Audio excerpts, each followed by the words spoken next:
BC యువకులారా మీరు ఎన్నికలకు సిద్ధం కండి. బీసీ మేధావులారా, గ్రామీణ ప్రాంత మేధావులంటే మళ్ళీ ఇట్లా బయోడేటాలు జేబులో పెట్టుకుని తినేటోళ్ళు కాదు మీరు. బీసీ మేధావులారా మీరు గ్రామీణ ప్రాంతంలో చర్చలు చేయండి. ఈ ప్రజలకు జరుగుతున్నటువంటి అన్యాయాన్ని పసిగట్టండి. వీటిని చెప్పకపోతే వీళ్ళు చెప్పినారా ఎవడన్నొక్కడు ఇది నిలబడదురా అని చెప్పి ఎవడని చెప్పిండా? దాని చుట్టూ డ్రామా బతుకమ్మలాడిరు వీళ్ళంతా. దాని చుట్టూ బతుకమ్మలాడిరు. దీంతో వస్తుంది వచ్చే అని చెప్పి వీళ్ళకు చిత్తశుద్ధి లేదు. ఎందుకంటే వీళ్ళు బీసీ ఉద్యమాలని ఖతం చేయడానికి తిరిగేటువంటి దొంగల ముఠా వచ్చిందో ఆ ముఠా సంగతి గాని, ఈ అగ్రవర్ణ పెట్టుబడిదారుల రాజ్యం కూల్చడం గాని తెలంగాణ రాజ్యాధికార పార్టీతో సాధ్యం. ఖచ్చితంగా గ్రామాన బీసీల ఆత్మగౌరవ పతాకం ఎగరేస్తాం.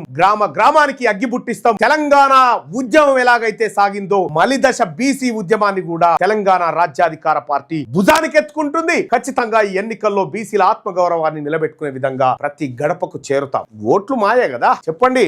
42% మాత్రమే టికెట్లు ఇస్తాం అని చెప్పండి. ఒక మంత్రి అయి ఉండి మంత్రికే ఏమి చెప్తున్నామో సోయి లేకపోతే ఆ మంత్రి గారికి ప్రెస్ మీట్ పెట్టుకోని తోలిన ముఖ్యమంత్రి కన్నా సోయి ఉండాలి కదా. అంటే వీళ్ళందరికీ ఎరక ఇది మోసపూరిత ప్రకటన అని ఎరికే. ఈ మోసపూరిత ప్రకటన మళ్ళొకసారి చేద్దామని ఎరికే. బీసీ ప్రజలార కర్రుగాల్చి వాత పెట్టాలి. కాంగ్రెస్ కర్రుగాల్చి వాత పెట్టాలి.